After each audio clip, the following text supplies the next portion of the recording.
those who threw a Downing Street party the night before the late Queen sat alone at her husband's funeral will now receive awards from the King.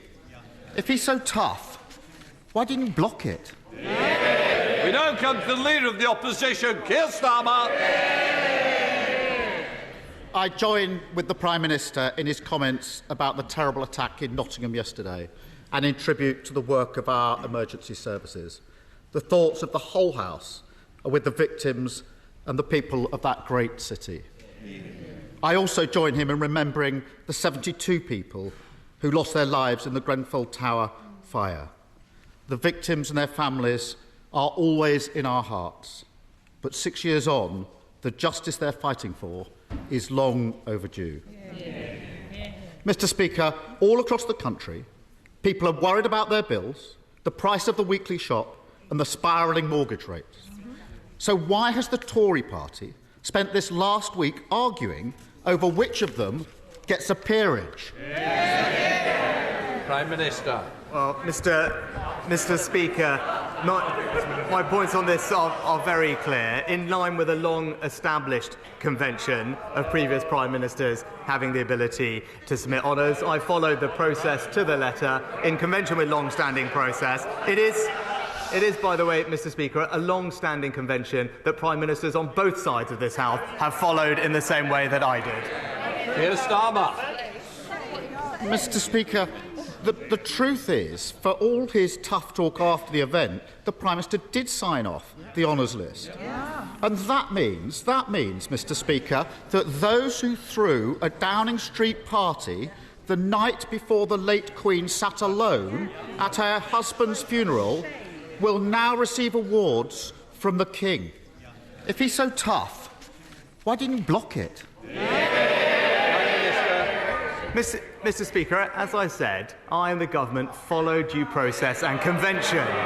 Prime Ministers of both parties have always upheld the convention of non-interference on political honours. My predecessors may not have agreed with Labour's choices of Tom Watson or Shami Chakrabarti,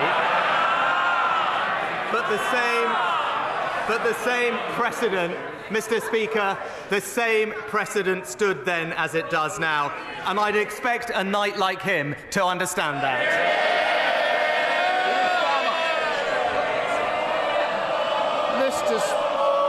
I think we will have more if we carry on. It'll be more outside rather than in here. Keir Starmer. Honour should be for public service, not Tory cronies. But, Mr. Speaker, isn't this the case? He was too weak to block Johnson's list. And that also means that those who spent their time helping cover up Johnson's law-breaking are rewarded by becoming lawmakers for the rest of their lives. Is his message to the British public, if you don't like it, tough? Mr. Speaker, it's right that we use the honours system to recognise people, almost 2,000 people a year, from members of the England Lionesses team to the first Asian police officer in Greater Manchester. But he talks about putting people in the House of Lords. Perhaps he could explain why he put forward for a peerage the former MP, Labour MP Tom Watson, who spread vicious conspiracy theories that were totally and utterly untrue, damaged public discourse and inflicted misery on innocent people. Quiet. Can I just say to the Prime Minister, you shouldn't criticise other members. Also, you're not responsible for the other parties. You are the Prime Minister that's answering the questions, not asking the questions. Keir Starmer. Order. Is somebody wanting to challenge my decision? Keir Starmer. Mr. Speaker, the truth is the country is paying the price of this endless cycle of chaos and distraction. The Tory economic crash means that millions of mortgage holders will pay thousands of pounds more next year, and the blame lies squarely at the door of a government more focused on the internal wars of the Tory party than the needs of the country. Does he not think that those responsible should hang their heads in shame? Mr. Speaker, as I said right at the beginning of the session, our number one economic priority is to reduce inflation so that we can restrain the increase in interest rates. But one thing we know that we need to do that is to reduce our borrowing and debt, Mr. Speaker. That's how we will bring interest and mortgage rates down. But last week, what did we see? Labour confusion with the Shadow Chancellor attempting to water down their plans to borrow £28 billion more a year. But she was promptly overruled by the Shadow Energy Secretary, the former leader, who said that they were 100% not abandoning their pledge. It really looks like Labour's offer never changes. It's uncontrolled borrowing and more chaos with Ed Miliband. There's only one party. There's only one party that broke the economy, and they're sitting right there. And there's a reason they can't fix the problems facing the country, because they never take responsibility for the damage that they've done. And it's not just Johnson. The Prime Minister's immediate predecessor is hoping to reward those who made her reign such a rip-roaring success. On her honours list are the masterminds of that kamikaze budget, the economic extremists of the Institute of Economic Affairs, those whose disastrous ideas crashed the economy and left the country to pick up the pieces. Will the Prime Minister block that honours list, or will he buckle to her as well? Mr. Speaker, if you want disastrous economic ideas, all you have to do is Labour's economic policy on energy.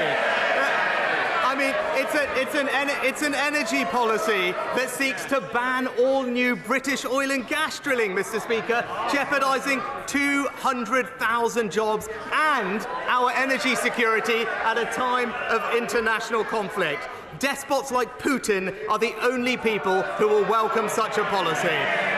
His predecessor once said that he wanted British jobs for British workers. His policy is British jobs for Russian workers.